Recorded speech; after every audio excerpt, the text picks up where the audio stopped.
ये स्टेटमेंट कि राजस्थान वीरों की धरती है, इसको चेंज किया जाना चाहिए। राजस्थान वीरांगनाओं की धरती है। पुरुषों ने लड़ाइयां ही की हमेशा। ये एकमात्र उदाहरण राजस्थान है जहां पर महिलाएं इस कदर बहादुर हुई। दो बेटे युद्ध करने के लिए नहीं जा रहे हैं तो उनकी मां उनको कहती है कि इस समय देश की रक्षा का सवाल है, इसलिए आपसी मतभेदों को भुलाकर तुम्हें युद्ध करना चाहिए। आला और उदल। एक पति विश्वासघात करके वापस आता है तो उसकी पत्नी मार देती है उसको। बिका दैया और हीरा दे। कोई राजा युद्ध में से हारकर वापस आया, उसकी रानी ने किले के दरवाजे बंद कर दिए। कि कोई राजा युद्ध में जाने से आनाकानी करता है, उसकी पत्नी सर काट कर दे देती है। ऐसा केवल राजस्थान की माओं के लिए दुए हैं और कहीं दुए नहीं है। कि सूत मरियो हित देश में अर्ख्यो बंधु समाज, मां नहीं हर की जलम देन जतरी हर की आज। इस प्रकार की पत्नियां थी, इस प्रकार की माएं थी, इसलिए राजस्थान इस प्रकार के वीरों की धरती रहा है। उन वीरांगनाओं के बिना राजस्थान वीरों की धरती नहीं रहता।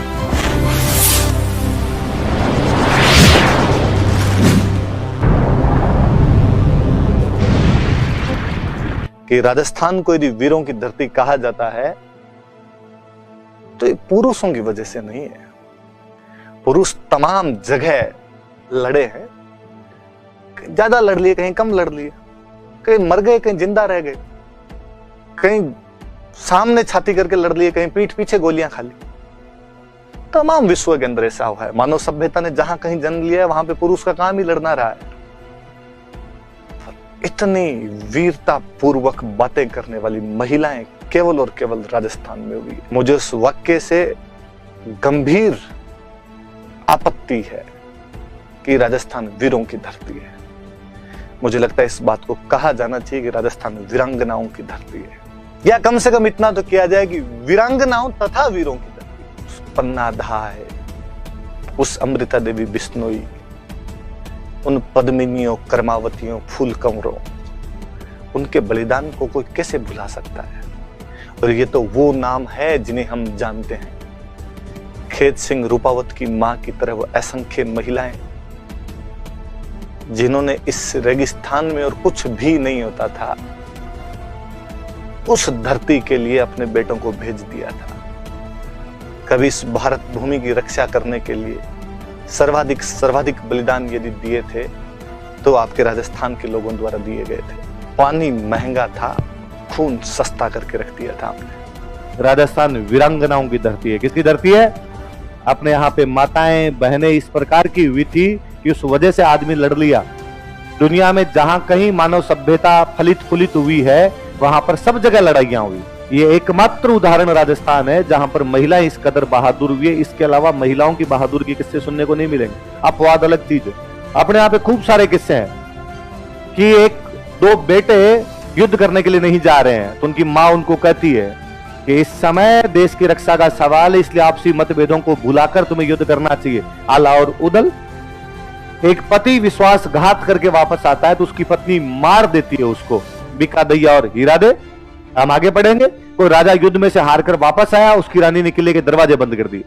उसने कहा हारे हुए पति को मैं स्वीकार। हम आगे पढ़ेंगे कि कोई राजा युद्ध में जाने से आनाकानी करता है, उसकी पत्नी सर काट कर दे देती है। उसने कहा नहीं, यदि मेरा पति मेरी वजह से युद्ध नहीं कर पा रहा है तो मेरे जिंदा रहने का कोई भी मतलब है। अक्सर कहा जाता है कि साहित्य समाज का दर्पण होता है। जो साहित्य में लिखा हुआ वैसा समाज में घटित होता है। आप दुनिया की किसी भी भाषा का साहित्य उठा के देख लीजिए, बाकी सब भाषाओं में महिला का जहां जिक्र है वह सुंदरता के संदर्भ में है।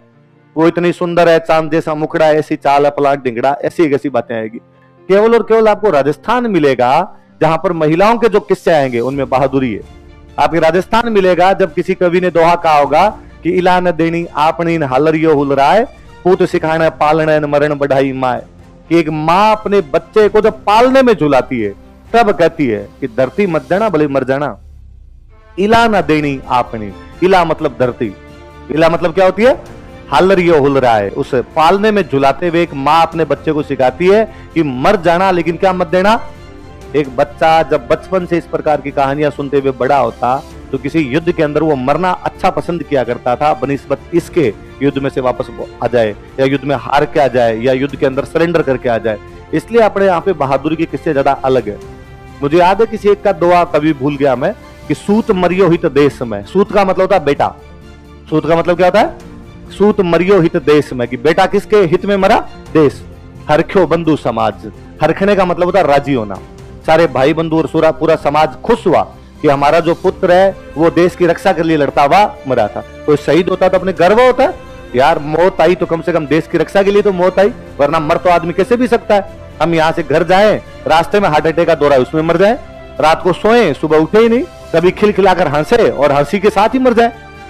मरने का क्या, मौत तो कभी आ सकती है, हिले रिजक बहाना मौत के अलग अलग बहाने, पर वो देश के लिए मरे, इससे बड़ी बात ही क्या हो कि सूत मरियो हित देश में हरख्यो बंधु समाज, कि बेटा देश के हित में मरा तो पूरा बंधु और समाज राजी हुए। मां नहीं हर की जलम देन जतरी हर की आज, मां इतनी राजी तो उस दिन भी नहीं हुई थी जिस दिन ये पैदा हुआ था, जितनी राजी आज हुई है। ऐसा केवल राजस्थान की माओं के लिए दुए हैं, और कहीं दुए नहीं है।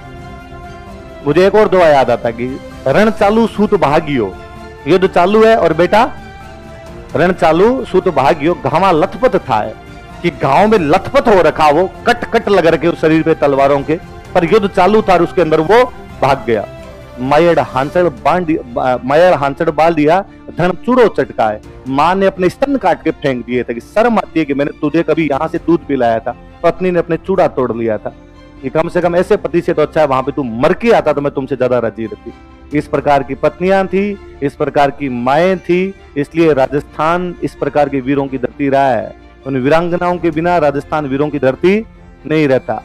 तो मुझे कई बार लगता है कि यार इन महिलाओं का कितना अविस्मरणीय योगदान था। हम उन महिलाओं के नाम तक नहीं जानते कि आला और उदल की मां कौन थी। इस मां ने उनको समझाया होगा उस दिन वहां बैठ के कि नहीं पुत्रों, तुम्हें इस प्रकार की लड़ाई करनी चाहिए, और ऐसा अपने ही हुआ था, बाकी जगह पे ऐसा नहीं हुआ, वरना तो बाकी जगह भी बहादुर पैदा हो जाते। फिर लगता है यार आजकल पानी कितना खराब हुआ है, आजकल दिनों दिन अब महिलाएं हमारी शायद उतनी स्ट्रांग नहीं बची। अब तो गली में लड़ाई होती हो और पति बेचारा बाहर खड़ा खड़ा केवल देखता हो तो ही लुगाई कहते थे अपने मायना जो थे बारना, अब अंदर ही बुलाना है उसको, तो वो बाद में ऐसा ही लड़ता है। नहीं पहले पत्नी कहा करती थी कर्तव्य का पालन कर, जा मंगतों की तरह क्या खड़ा खड़ा देख रहा है, तो आदमी बेचारा लड़ लिया करता था। तो अब धीरे धीरे अपना पानी खराब हुआ। तो मुझे याद है कि पद्मावत वाला जब मैटर चल रहा था तो बॉलीवुड वालों के खूब सारे लोगों के बयान थे कि राजस्थान की हिस्ट्री झूठी है। कैसे कि कोई महिला आग में जल ही नहीं सकती, ऐसा कैसे हो सकता है कि कोई आग के अंदर जल जाए, आग से डर लगता है ना। और ये सब झूठ मूठ लिख दिया इन्होंने। हमारी पद्मिनी साहब आग के अंदर जल गई, हमारे साथ फलानी महिला आके रंग देवी ने जोहर कर लिया, ये सब झूठी बातें हैं, ऐसा कभी भी हो नहीं सकता। तो मुझे लगा यार बॉलीवुड वाले सच्ची तो कह रहे हैं बेचारे, वो आज का टाइम देख रहे हैं और आज का टाइम देख के लगता है कि यार आज कोई कैसे जल सकता है, ये उस टाइम को तो जानते नहीं है। ये क्या जाने कि उस समय देश काल परिस्थितियां अलग रही थी, उस समय के सामाजिक मूल्य अलग थे। फिर इन्होंने कब राजस्थान के अंदर आके देखा, ये अपने ऐसी रूम के अंदर बैठे बैठे ट्वीट ही तो करना है, तो ट्वीट करने में क्या जोर आता है, जो दिमाग के अंदर आया वो ट्वीट कर दे।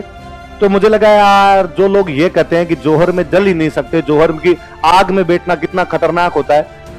और मुझे याद है किसका, स्वरा भास्कर का, भगवान जाने किसका स्टेटमेंट था कि यदि मैं पद्मिनी की जगह होती तो मैं कभी भी जोहर नहीं करती, तो इसके उल्टा मैं अलाउद्दीन के साथ चली जाती।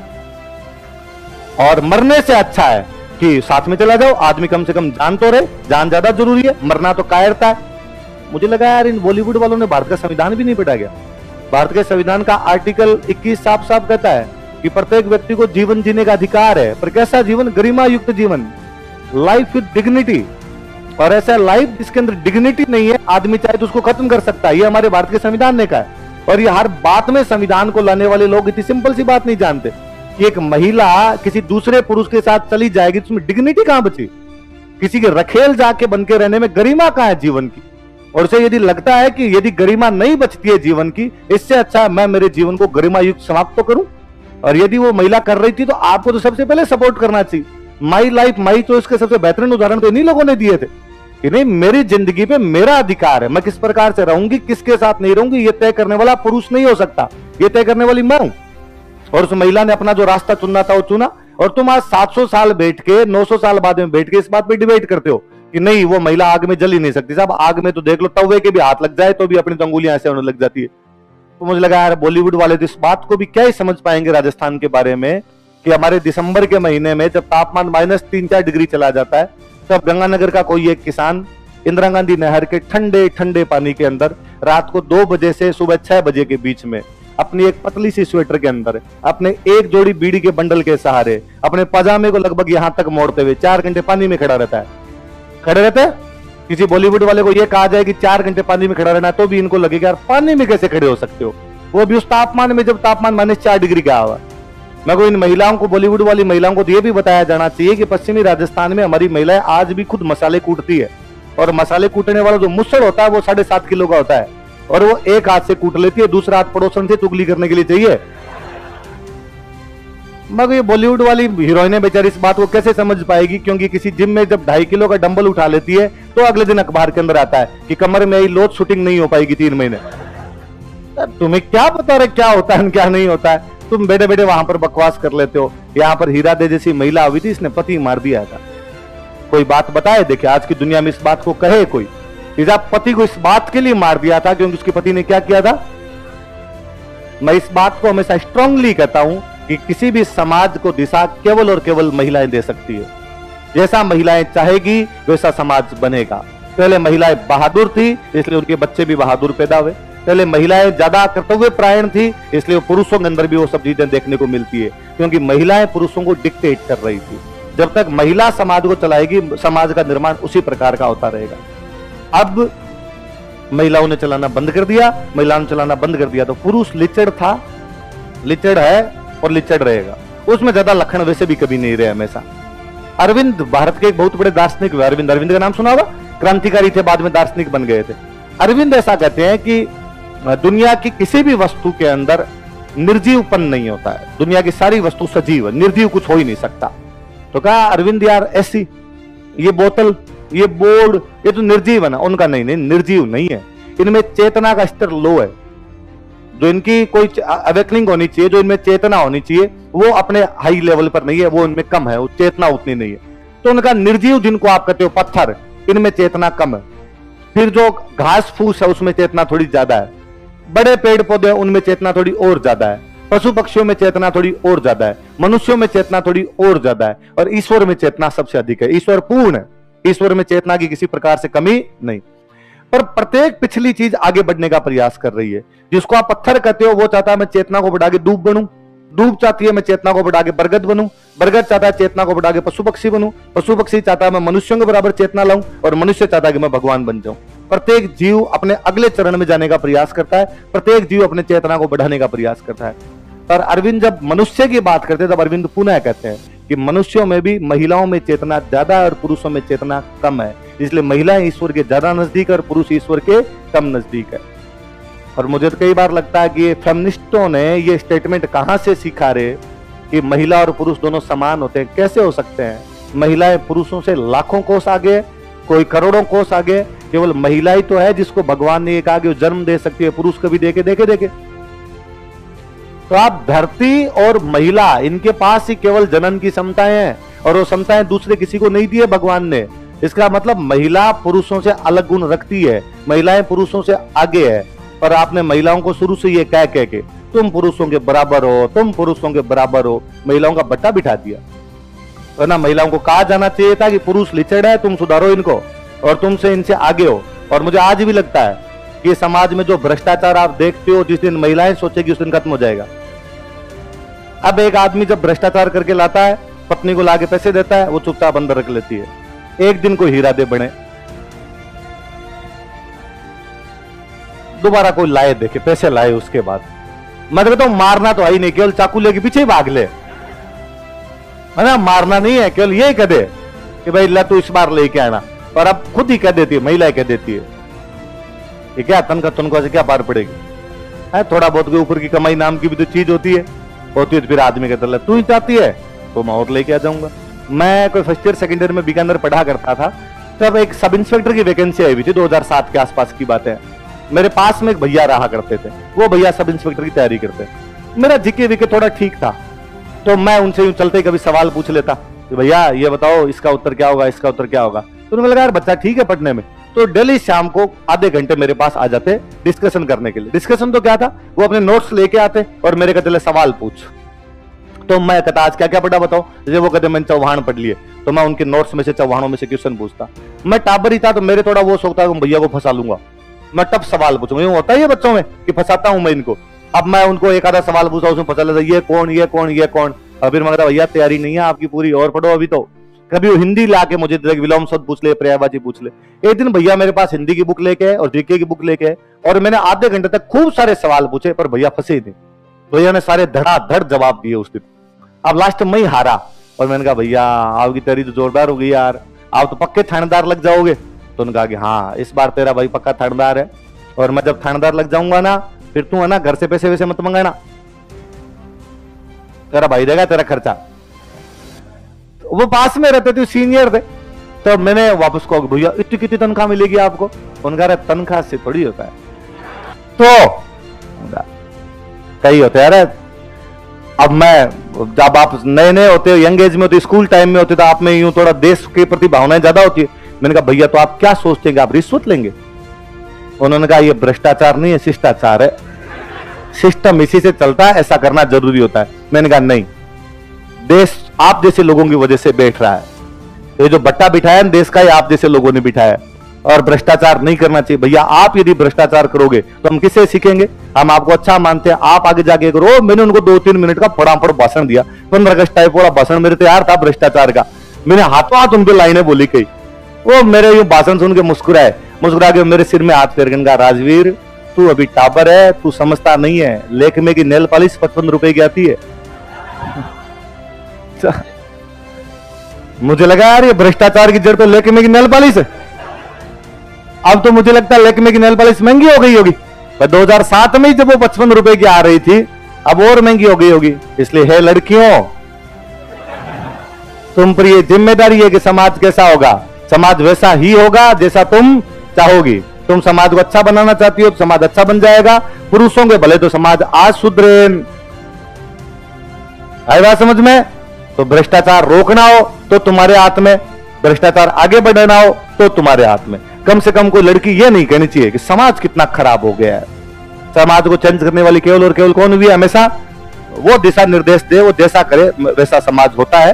पहले भी समाज होता था, अब भी समाज वैसा होगा। और महिलाएं पुरुषों के बराबर नहीं है, महिलाएं पुरुषों से आगे है।